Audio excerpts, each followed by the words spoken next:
हमने इस टेलीस्कोप को, क्योंकि अब हम इसकी इंजीनियरिंग में जा रहे हैं, हमने इस टेलीस्कोप को सूरज की रोशनी से बचाना है। उसकी वजह यह है कि सूरज एक बहुत बड़ा सोर्स है इंफ्रारेड रेडिएशंस का, और हमने दूर की इंफ्रारेड रेडिएशंस को डिटेक्ट करना है। तो अगर हमारे पास ही इतनी ज्यादा बड़ी सोर्स होगी इंफ्रारेड रेडिएशन की, तो हमारे इंस्ट्रूमेंट कैसे काम कर सकेंगे कि वो बहुत छोटी सी इंफ्रारेड रेडिएशन को डिटेक्ट कर सकें। तो इंस्ट्रूमेंट के लिए भी ये बहुत बड़ा इम्तिहान होता है, और इसलिए हमने एक एम्ब्रेला डाली, इसके ऊपर एक छतरी डाली, एक इंसुलेशन डाली कि सूरज से रोशनी और दूसरी रेडिएशंस इस तक ना पहुंच सके। और उस छतरी को या उस एम्ब्रेला को सनशील्ड कहा जाता है। ये सनशील्ड 5 लेयर्स में है, हम इसे डिस्कस करने जा रहे हैं। तो सन की तरफ से हमें आ रही है सनलाइट, लेकिन साथ साथ इंफ्रारेड भी आ रही है। अगर आपने दूर के सितारे देखने, फर्ज कीजिए आपने दूर के सितारे देखने, रात को हमें दूर के सितारे इसलिए नजर आते हैं कि रात को जमीन का रुख सूरज से दूसरी तरफ होता है और हमारे पास सूरज की रोशनी मौजूद नहीं होती, इसलिए हमें सितारे नजर आते हैं। जबकि दिन में सूरज की रोशनी बहुत ज्यादा होती है और दूर की चीजें मध्यम हो जाती हैं, हमें सितारे और गैलेक्सीज नजर नहीं आती। अब इमेजिन कीजिए कि सूरज विजिबल लाइट की बजाय इंफ्रारेड लाइट निकाल रहा है, बिल्कुल इसी तरीके से, इसी तस्वीर को सामने रखें, और आपने एक टेलीस्कोप बनाई है जो दूर की गैलेक्सीज की और दूसरी सेलेस्टियल बॉडीज की इंफ्रारेड रेडिएशंस को देखेगा, तो क्या उसको नजर आएंगी?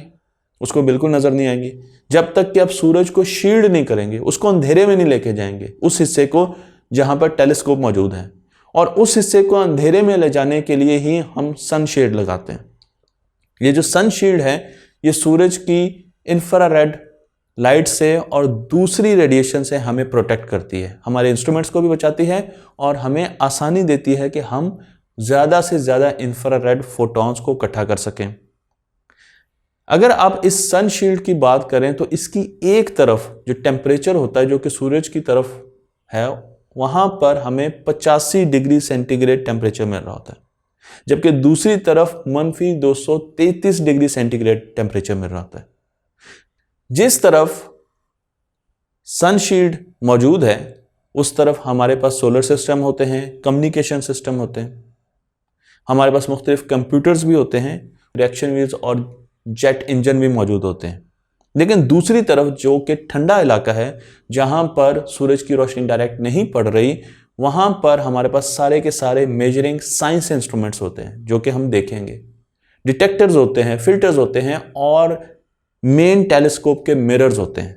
तो ये वो चीजें हैं जिनको ठंडे टेम्परेचर में रखा जाता है। मैंने आपको बताया था कि एक बकेट में हम ज्यादा एरिया के मुंह रखने वाली बकेट में हम ज्यादा पानी इकट्ठा कर सकते हैं, इसलिए यहां पर हमने 18 सेल्स लगाए हैं जो कि बेरिलियम से बनाए गए हैं। इनको गोल्ड से कवर किया गया है, गोल्ड प्लेटिंग की गई है, इनके ऊपर बहुत ही ज्यादा हल्के हैं, एक बंदा एक सेल को आराम से उठा सकता है, जबकि सिलिका ग्लास बहुत ज्यादा भारी होता है, जिसके जरिए पहले हम इस किस्म के सेल्स या मिरर्स बनाते थे। हबल की अगर बात की जाए तो उससे 62% हल्के सेल्स हैं, हल्के मिरर्स हैं, 62%, बहुत बड़ी एक वैल्यू है। और प्राइमरी जो रिफ्लेक्टर है हमारे पास वो 6.5 मीटर का है और हमने उसको सनशेड से बचाया हुआ है। सवाल ये पैदा होता है कि हम बेरिलियम का इस्तेमाल क्यों करते हैं। बेरिलियम मैंने आपको यहाँ पर दिखाया, एटॉमिक नंबर उसका 4 है, लाइट वेट मेटल है, और इसकी जो सबसे अहम बात वो ये है कि ये डी शेप नहीं होती, डिफॉर्म नहीं होती। आप इस पर जितनी भी फोर्स लगाएं ये अपनी शक्ल नहीं बदलती। सबसे अहम पॉइंट ये है, थोड़े टेम्परेचर पर बहुत अच्छा परफॉर्म करती है, इसकी शक्ल टेम्परेचर के लिहाज से नहीं बदलती, और यही वजह है कि हमने इसको यूज किया। बेरिलियम स्टील से 6 गुना ज्यादा स्टिफ है, इसको तोड़ा जा सकता है। जितनी मुश्किल से हम स्टील को तोड़ते हैं, बेरिलियम को उतनी मुश्किल से नहीं तोड़ा जा सकता, उससे ज्यादा आसानी से तोड़ा जा सकता है, लेकिन इसको शक्ल बदलना, इसको डिफॉर्म करना बहुत मुश्किल है। और इसलिए हमने इसको रखा है, सेल्स बनाए हैं, ताकि उन सेल्स की लो टेम्परेचर पर शक्ल बदलना ना शुरू हो जाए। उसकी वजह से मिसअलाइनमेंट होगी और उसकी वजह से फोकस आउट हो जाएगा। तो ये खास वजह थी कि हमने बेरिलियम को रखा गया। इलेक्ट्रिसिटी का और हीट का बहुत अच्छा कंडक्टर है बेरिलियम, लेकिन मैग्नेटिक प्रॉपर्टीज नहीं है इसमें। और अब हम आते हैं गोल्ड की प्लेटिंग की तरफ। गोल्ड की प्लेटिंग की क्या जरूरत थी? बेरिलियम डीफॉर्म तो नहीं होता, लेकिन बेरिलियम रिफ्लेक्टर नहीं है, सनलाइट का या दूसरी रेडिएशंस का रिफ्लेक्टर नहीं है। हमें तो रिफ्लेक्टर चाहिए जो कि प्राइमरी ग्लास की रिफ्लेक्शन करे सेकेंडरी ग्लास पर, और उसके लिए हम गोल्ड का इस्तेमाल करते हैं, क्योंकि गोल्ड की खसूसियत यह है कि ये विजिबल लाइट का तो इतना अच्छा रिफ्लेक्टर नहीं है, लेकिन इंफ्रारेड लाइट का बहुत अच्छा रिफ्लेक्टर है।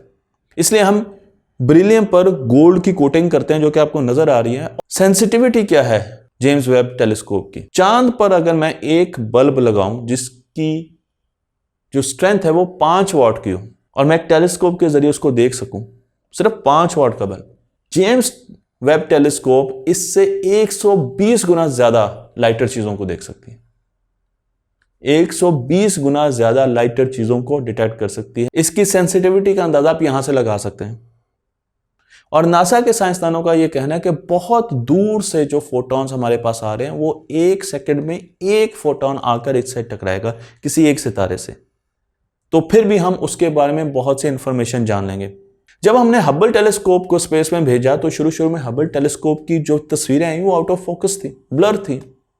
साइंसदान बहुत परेशान हुए और फिर अंदाजा हुआ कि हमें हबल टेलीस्कोप के मिरर्स में एडजस्टमेंट की जरूरत है, क्योंकि हबल टेलीस्कोप तो हमारे पास ही थी, स्पेस में थी, लेकिन साथ है। तो हमने टीम्स भेजी और उन्होंने सर्विस किया हबल टेलीस्कोप को, उसके जो ग्लासेस हैं, जो मिरर्स हैं, उसके मिरर को एडजस्ट किया, फ्लेक्सिबल बनाया, और हमारे पास बहुत अच्छे इमेजेस आना शुरू हो गए। लेकिन अगर यही प्रॉब्लम हमें जेम्स वेब टेलीस्कोप के साथ आना शुरू हो गया तो वो तो L2 पॉइंट पर है, जो कि 1 मिलियन मील दूर है हमसे। इस चीज को देखते हुए साइंसदानों ने प्रोग्रामेबल मिरर्स का इस्तेमाल किया। आप एक मिरर को देखें, ये हेक्सागोनल मिरर है और इसके पीछे हमने मोटर्स लगाई हैं और स्ट्रट्स लगाए हैं, तो अब ये एडजस्टेबल है, ये मिरर एडजस्टेबल है। जब हम इस स्पेस में इसको भेजेंगे तो हम इसको पहले कैलिब्रेट करेंगे। हर सेल को, 18 में से हर सेल को कैलिब्रेट किया जाएगा, उसकी अलाइनमेंट को इस तरीके से कैलिब्रेट किया जाएगा ताकि वो इन फोकस हो सके with respect to secondary mirror. तो इसलिए यहां पर भी हम ये कैलिब्रेशन चेक करते हैं, लेकिन हमने इसको मूवेबल बनाया है, प्रोग्रामेबल बनाया है, ताकि हम इसको यहीं पर बैठ के एडजस्ट कर सकते हैं ताकि हमें ब्लर इमेजेस ना मिले। मैं अगर सनशील्ड की तरफ आऊं तो इसकी इंजीनियरिंग भी एक मार्वल है, इंजीनियरिंग का एक मार्वल है। सनशील्ड पर बहुत से एक्सपेरिमेंट किए गए जिसमें इसको हीट अप किया गया और देखा गया कि क्या कोई ऐसा फ्लो पैटर्न बनता है जिससे सनशील्ड की एक तरफ से दूसरी तरफ हीट लीक कर सके, कहीं वो हमारी टेलीस्कोप को ना खराब कर सके। और फिर उन पैटर्न्स को खत्म किया गया। इन शील्ड्स के बीच में जगह है, तो अगर स्पेस में जाते हैं तो वहां पर वैक्यूम है, और सूरज से इस सनशील्ड पर, जो कि सूरज की तरफ है, 200 किलोवाट की एनर्जी बम्बार्ड हो रही है। अब एनर्जी, हीट एनर्जी एक जगह से दूसरी जगह कैसे जा सकती है? 3 तरीके हैं। कंडक्शन है, जब 2 एटम फिजिकली आपस में मिलते हैं, मैं इस पर वीडियो बना चुका हूं। कन्वेक्शन है, मॉलिक्यूलर्स की वाइब्रेशन से या मूवमेंट से एनर्जी ट्रांसफर होती है, हीट एनर्जी। और तीसरा रेडिएशन है, इलेक्ट्रोमैग्नेटिक एनर्जी वेव्स जो हैं वो एक जगह से दूसरी जगह हीट को लेके जा सकती हैं। हमने इन तीनों प्रोसेसेस को रोकना है ताकि एनर्जी एक तरफ से दूसरी तरफ सनशेड या सनशील्ड पर ना जा सके, और उसके लिए हमने इस्तेमाल किया एक मटेरियल का जिसका नाम है कैप्टॉन, क्योंकि एक छतरी की तरह है सनशील्ड। हमने इस्तेमाल किया कैप्टॉन का मटेरियल। कैप्टॉन क्या है? कैप्टॉन एक पॉलीमाइड थर्मोप्लास्टिक फिल्म है जो कि ड्यूपॉन्ट एक कंपनी ने बनाई है। ये बहुत बड़ा इंसुलेटर है और रेडिएशन रेजिस्टेंट है, रेडिएशंस को नहीं आगे जाने देता। इसकी जो हर लेयर है उसको एल्यूमिनियम से भी हमने कोट किया है, लेकिन उसके साथ साथ हमने पहली और दूसरी जो स्टेजेस हैं, पहली और दूसरी स्टेजेस जो सूरज की तरफ हैं, उसको सिलिकॉन के साथ कोट किया गया है। और उसकी वजह यह है कि सिलिकॉन थर्मल एनर्जी को एब्जॉर्ब कर लेता है और वो पिंकिश कलर का हो जाता है। तो आपको कई जगह पर, कई इमेजेस में इसका जो सनशेड है, ये सनशील्ड है, वो पिंक कलर की नजर आएगी और उसकी वजह सिलिकॉन है। और जो साइज है इस पूरी शील्ड का वो एक टेनिस कोर्ट के बराबर है।